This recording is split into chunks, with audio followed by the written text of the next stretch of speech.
طلعوا امبارح يتكلموا عليه بالباطل بأرقام كلها كذب، وباعتبار ان الناس مش هتجري وراهم. ما حدش هيجري وراهم يقول لهم انتوا قايلين كذا وهي كذا قايلين كذا.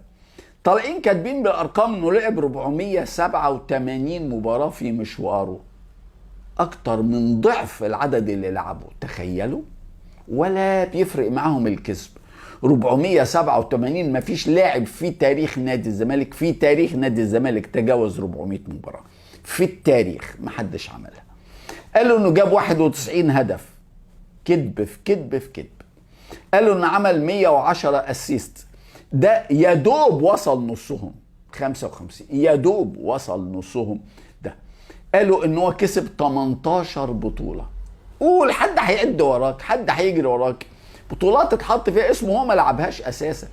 ده الدوري العام اللي الزمالك كسبه 2003 2004 في زمن حسام حسن وابراهيم حسن، شيكابالا في الاثنين دوري دول ما جابش جول، 2 دوري ما جابش ولا جول.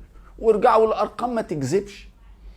اخر 2 دوري كسبهم الزمالك 2021 و2022، وكلكم عارفين انه كسبهم بالحكام، جايب فيهم 3 جوال بس. الكونفدرالية الزمالك كسبها مرة جايب فيها جول، والمرة التانية ما لعبش.